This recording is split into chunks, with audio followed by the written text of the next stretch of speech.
Greetings and welcome to step 15 of our Awakening in 30 Steps. Today's contemplation is on equanimity, which cultivates a sense of balance in our social reactivity. So just a little context, because we've now made a huge pivot from the first milestone into the steps leading to the second milestone on the gradual path. The first milestone, of course, in the last post was renunciation, definite emergence, or evolutionary self-care.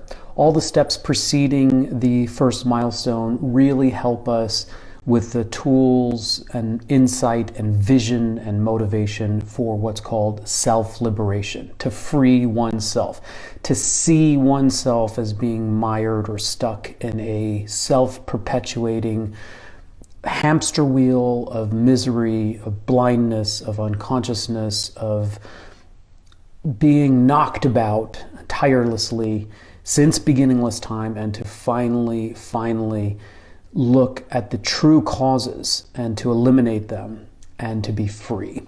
And that gets us to the first milestone, and of course that is a tremendous accomplishment. Who among us wouldn't want to be completely and utterly free for the first time in beginningless time? Now, of course, that's a tremendous amount of effort and legwork that we've done on the gradual path. And in these pithy reflections of no more than 15 minutes, I've had to just skirt the idea in a way, just give a little impression. And for those that have already been on the journey, this is a review. For those that are new, this is hopefully a teaser or a taste or a priming.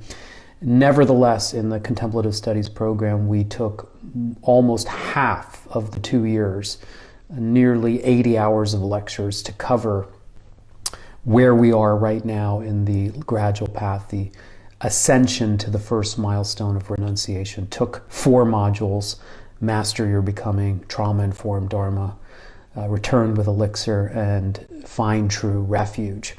And so anybody who's new, want to take the deep dive into the material that we've covered this for, there it is, the Contemplative Studies program, first 4 modules. And those that have already been on the ride, we can always revisit and mine a little more, because as we've already seen, we can't step into the same river twice. But nevertheless, we are now heading towards the next milestone. So the next series of steps will take us to milestone 2, bodhicitta, the mind determined to awaken for the benefit of others. So what I want to do is really frame the overall transition here from self-liberation to compassion. And then I want to talk about today's pithy reflection on the social equanimity, what that really means. So as I've just framed the first 500 years of Buddhist studies and Buddhist reflection and Buddhist insight was really a movement towards individual liberation. Then somewhere at the turn of the millennia emerges the Prajnaparamita text, the text on transcendent wisdom, which discover a quantum level of analysis. The world and the mind and experience are utterly empty. There's no other place to go. Therefore, we are inextricably bound to each other, and therefore we should cultivate great compassion to harmonize our relationships with others. And so the first movement is really to see the world as a prison of one's own self-creation and to aspire to be free from it. And the second movement is really comes the understanding that even a self-imposed prison of self-creation, even if you were to get free of that, you would still be inextricably bound with others who are still mired in their own prisons of self-creation. And because there's no escape from other people, the motivation shifts. The motivation shifts just from me being awake to we being awake. Powerful stuff. Powerful stuff. So here, the next series of steps are slowly galvanizing the view and the inspiration and the skill to generate a proper motivation based on compassion, based on our understanding of interconnectivity. And that begins with today's reflection on equanimity. Now, equanimity, again, very loaded word. Somehow it has made its way into pop cultural imagination that we're just a placid, very even-keeled, unemotional piece of dead wood, and a robot, an automaton, somehow that we're always even-keeled and completely zened out and neutral beyond belief in any circumstance and with every kind of human being and interaction. And that couldn't be further from the case.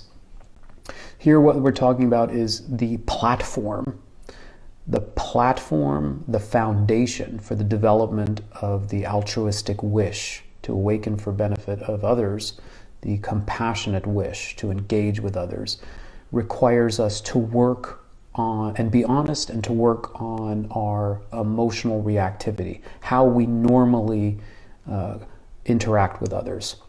In other words, we're going to take a moment to reflect just how unconscious and impulsive and reactive we are to other sentient beings.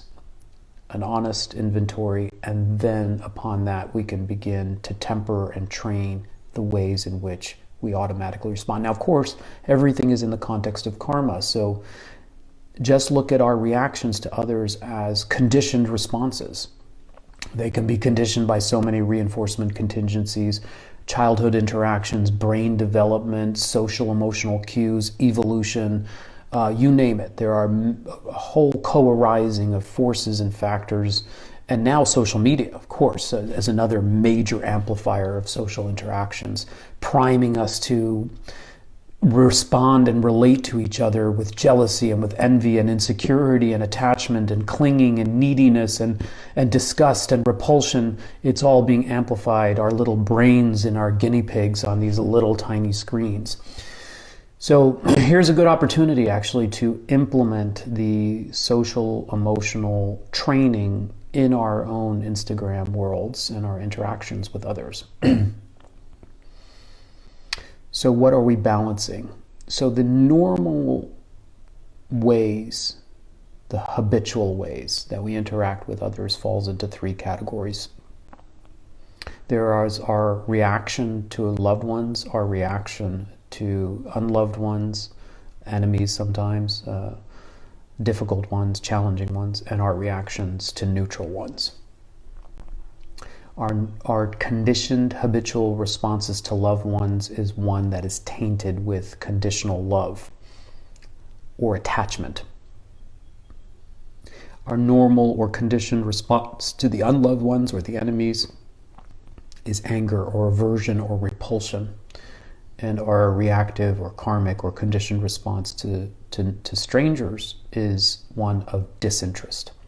So let's start with the experiment by just observing our conditioned response, the ways we habitually, unconsciously respond to our loved ones, respond to our so-called enemies or threatened ones or challenging ones we don't like, and the ones that are neutral, whom we have no real association or feeling for one way or the other.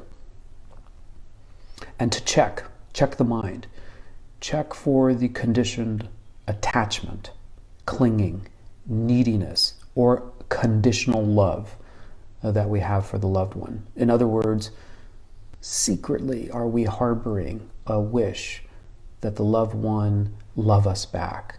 What happens when the loved one doesn't love us back? What happens when the loved one doesn't operate within our expectations? What happens to our love towards them? What happens when the loved one shows love towards others? What happens when the loved one has to leave or is not there? Watch the reaction and see if you can notice your flavor of clinging, attachment, or conditioned love. Second category, the unloved one, the enemy. Watch the level or flavor or manifestation, presentation of your anger, your repulsion, your pushing away, your condemnation, your jealousy, Just watch the mind. Watch it bubble up. Watch it keenly as you were an observer, scientist. And then finally, for the neutral one, people whom you don't have a relationship with, one way or the other. Look how easy it is to just dismiss them, to become disengaged with them, become disinterested with them. I call this the cardboard cutout. People have like just two-dimensionality. You can just flip through. There's no three-dimension. You can't see a life there. So how do we work with these? For the loved one, the idea is on the basis of recognizing our compulsive clinging that we actually practice, try to implement, and try to develop unconditional love. Sounds great. In fact, all of the ones that I'm going to talk about, the training, sound easy and great, really hard, high level order, black belt type workout. How can we love them unconditionally, which is simply to want or wish for them their happiness despite what they do or how they relate to us? Wow. Independent of us, what they can do for us, if they stay or go, if they perform or not, if they're angry with us or not. How can we still practice wishing or aspiring for them that they ultimately are happy? For the unloved one or for the enemy, on the basis of which we normally feel repulsion. And remember, anger usually has to do with the mind exaggerating their negative qualities and forgetting that they have other dimensions. Think about that. Anger usually is an inflation of the negative qualities and somehow an amnesia for the other dimensions of human beings, upon which we create lots and lots of stories, and then we can basically commit social suicide with them, cut them off, write them off.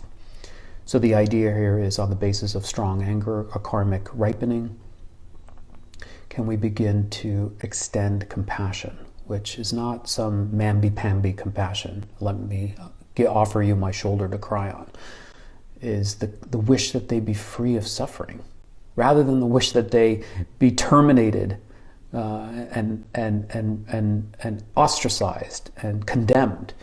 Recognize that whatever they've done, even though it may be true they have done something, that may be true.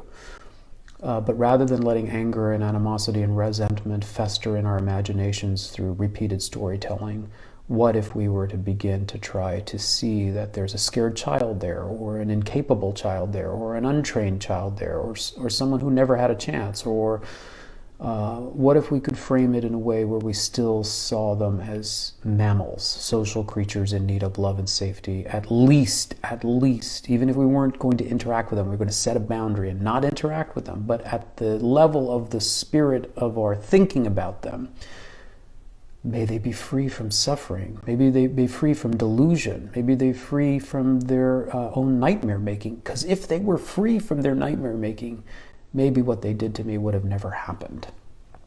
And then finally, for the strangers, on the basis of the disinterest that we feel, how can we warm up and create three-dimensionality and interest in human beings, in their human story, and in their human predicament?